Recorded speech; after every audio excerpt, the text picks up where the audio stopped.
and personal development. Do you read books? Some people think that, oh, nobody reads books.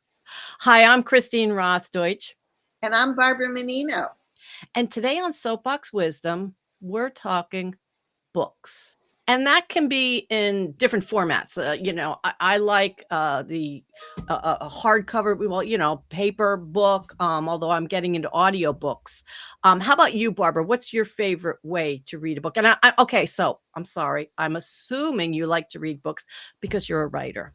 You got it. I love to read books. And my absolute favorite way of reading books is print, hardcover books. I definitely buy paperbacks, but I love my print books. I love to hold them, touch them, smell them. There's something about a print book. Yeah, me too. Until, oh gosh, just in the last couple months, I discovered audiobooks. And I know a lot of people around me have been talking about audiobooks. I'm like, how can you listen to a book? I don't know. But I need the paper. I need to see the words. And then I started listening to audiobooks. Well, because it was included in my Spotify subscription. So I'm like, all right, let's give this a try. And I was like, wow, this is pretty neat. I can ride my bicycle or take a walk and listen to a book. I don't have to be looking at the words.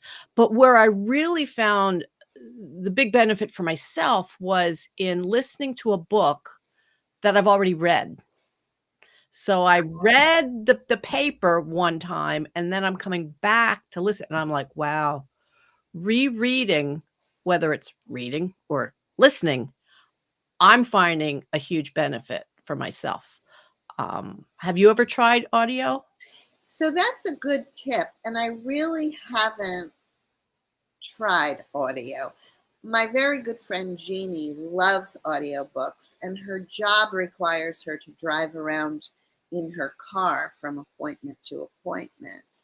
And she found that time was more productive and enjoyable if she listened to an audiobook.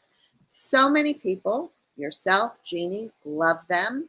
My son listens to them. I think I need to start. And I thought your comment about listening to a book you already read was a step up. It kind of gave what you read a second dimension. It lets you assimilate the information more, kind of turn it around, digest it, react to it. I like that idea immensely. Well, and that's we're not able to take in all of the information on the first round. I've read a few books that in the very beginning, they're like instructing you how to read this book. And they're saying, read it through once totally, okay? And then come back. And these are again, more business related books. One of them has to do with systems. So it was suggested just read the whole book once and then come back and start to reread it and assimilate it with your business. So that's even saying it's like you can't digest all the information at one time, which leads me to when people say, I have a goal of reading 100 books this year. A friend of mine said that. My friend Deb, she was going to do that with her daughter. And I'm like, but how much information can you take in and remember and use and whatnot? Because I'm like, no, wait a minute, 100 books a year, 52 weeks a year, that's 2 books a week. Why would you want to do that? I'd rather reread a book. And granted, everything on my shelf here, I have not read the first time, but I am still going back and rereading a couple that I know there's information there that I need to get in. And that's a funny thing about the list, and I think 100 books is overly ambitious, and I wonder how much you can really absorb and sink in. But again, my friend Jeannie made a New Year's resolution a few years ago that she was going to read 26 books. And she basically did that. She read 22 of them by December 31st. Mhm. and then extended the resolution or her commitment and read the next four by the end of January that year, feeling she had really gone full circle. She was very proud of that accomplishment, and it was a nice number that worked for her Mhm. because so frequently in our conversations, when we were talking about life or business, she would reference a book and an author and share something that she had learned and something that had resonated with her. So the next year, I tried keeping track of the books that I read and made a list as I went along. And I got up to 21, and I felt really good about that. And I tremendously enjoyed the books. And knowing that I was keeping a list kind of spurred me on, that idea of competing with yourself to accomplish a goal. Yeah, and you know what really brought this topic up for me was just the last couple of weeks, I started rereading Michael Gerber's E-Myth, and I read it many years ago. I can't remember how long ago I read it. And as I'm reading it now, I'm like, "Oh, did I miss that? How did I miss that? Oh my, all this information." And this is the book. You can see I have lots of Post-it notes here, and I'm highlighting stuff. That's the other reason to have paper, is so that you can make notes in it and highlight the good stuff. Although when you have a really good book, everything's good. That's I'm struggling like, well, I can't highlight everything. But it's just goes to show, that just because you read a book once doesn't mean you got it all.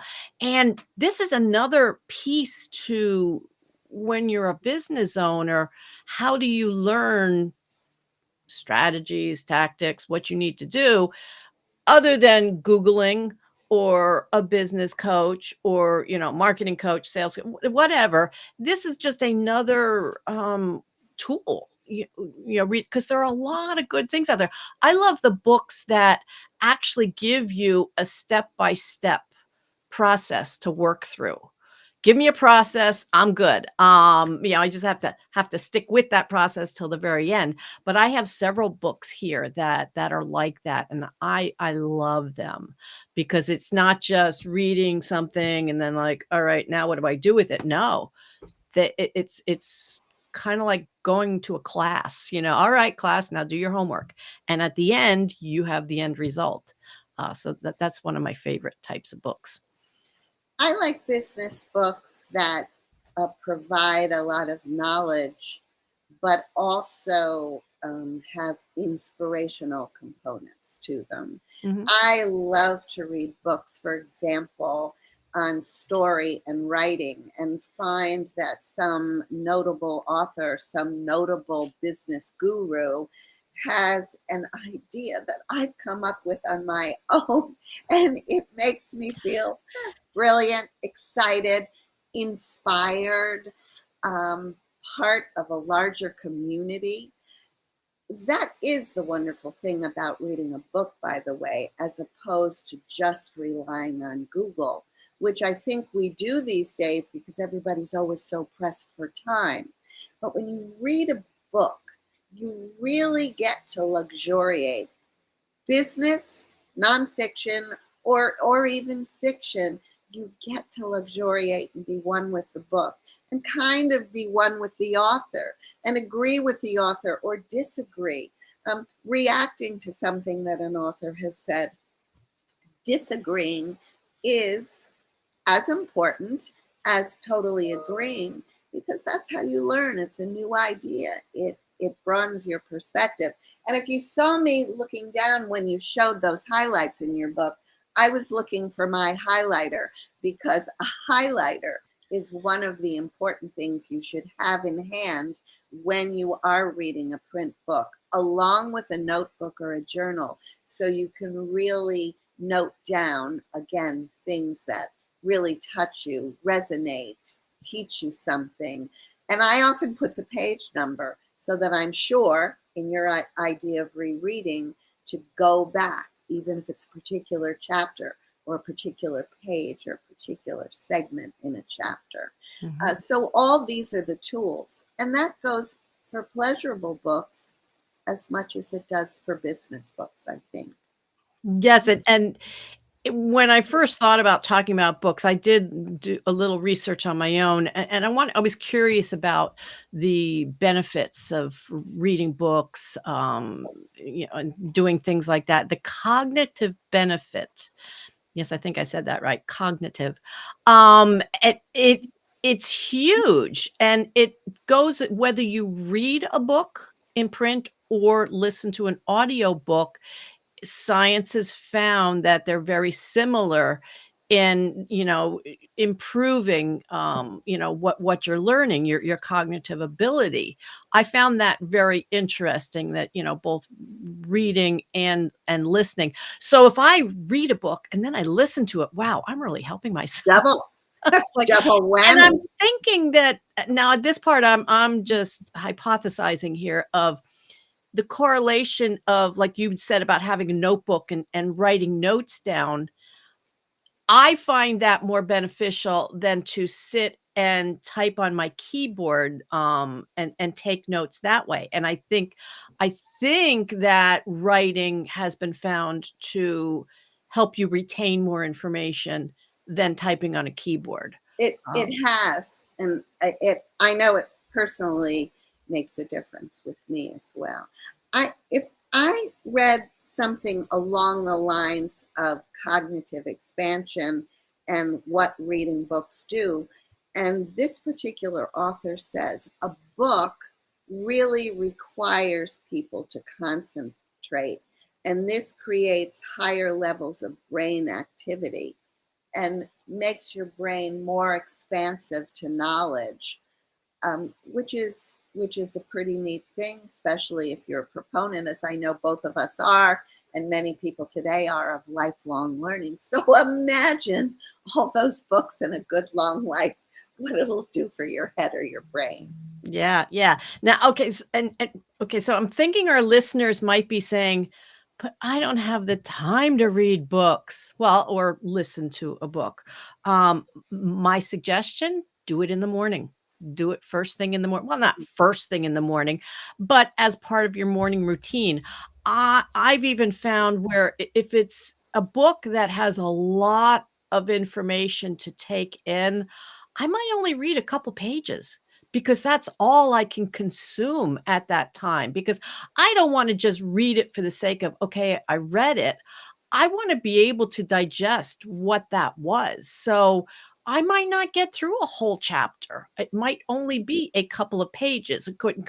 I have to stop at a point that I can pick up easily, but yeah, I find the mornings, or, maybe it's something you do before bedtime. I'm not a I don't find that I can do that because by the end of the day, I don't think my brain is going to retain that. Maybe a fiction book, is what you read at nighttime, and it's the business and professional development stuff morning. I don't know. But yeah, find the time in your day and 10, 15 minutes even. But it really, years ago, I had someone ask me in the very early days of my business if I read this author or that, I forget who he was asking. It was had to do with business development and everything.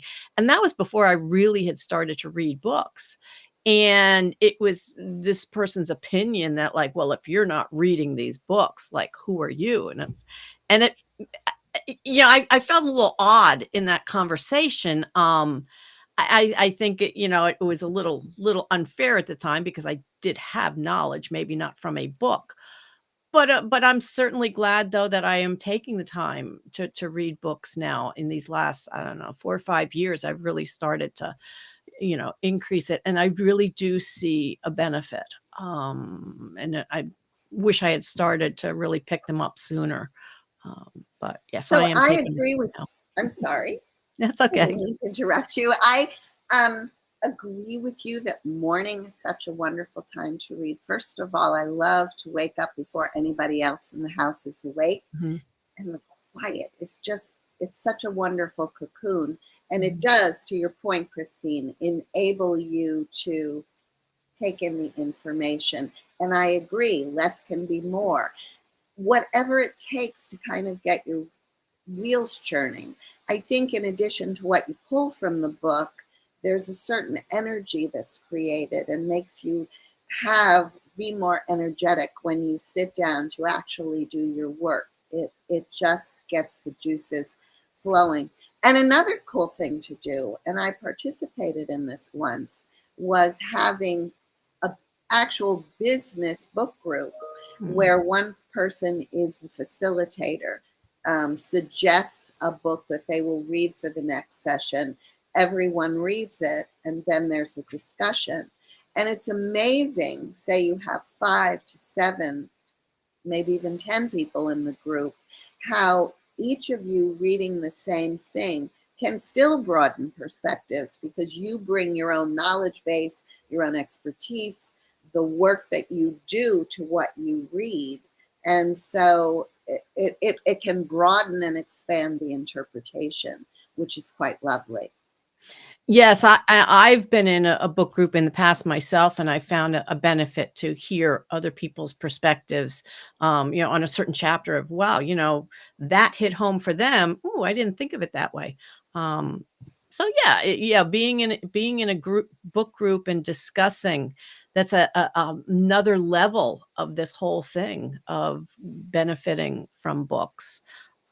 So yeah, I know we all live in this hurry up lifestyle, but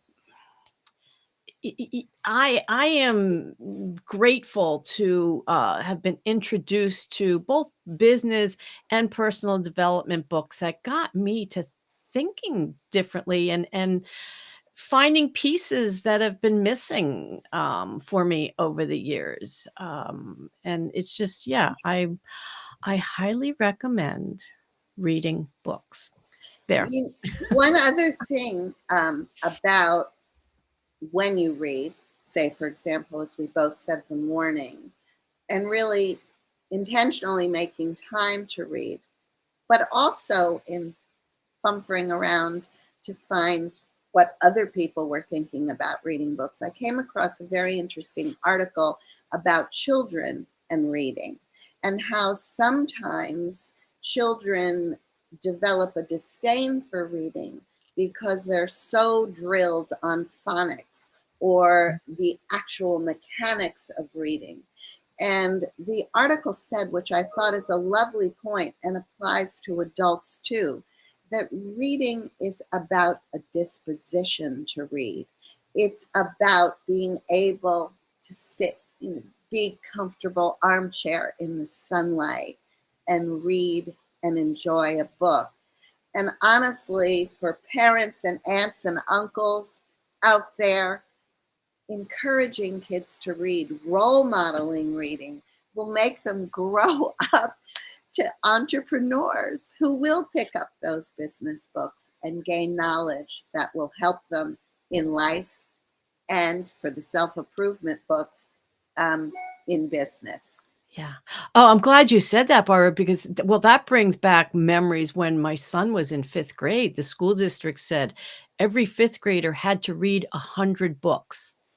Well, how else? Oh my God, you're turning kids off to wanting to read. I know it was a struggle in our house to meet that demand. And, then, you grow up and it's like, "Oh god, I had to read books as a kid. I don't wanna read books now." So, oh my god, what a disservice the school What a district was doing. disservice. Yes. The reading opens up a world. And while we're mentioning children, again, as a writer and have done some children's writing, I believe that children's books are as important for adults as for kids. And one of my favorites is this book called Ira Sleeps Over. And it's a wonderful story about vulnerability and overcoming your fears and recognizing that we're all in this together, that we all have the same vulnerabilities and lack of confidence We're all in this together. And learning how to accept that and triumph is a great thing. So vulnerability is big in business today. I would add this to your list of business books, Christine. Oh, thank you for that. I'm going to write that one down and look for that one in the library. I would definitely do that. I went out and bought it, and it is a cherished part of my book collection. I even did a Facebook Live on it once. Very nice. So you'll report into me on Ira. And I guess it's quite evident that when it comes to Christine and Barbara, reading books is a priority because it helps us learn, it inspires us, and it brings us joy. And I think we've said all we have to say about that. We've shown our love, except to remind you to tune in and watch our next episode of Soapbox Wisdom and like it, comment, or share. Soapbox Wisdom is hosted by brand messaging and storytelling consultant Barbara Menino and business and mindset coach Christine Rothdeutsch. You can find them online at barbaramenino.com and christinerothdeutsch.com.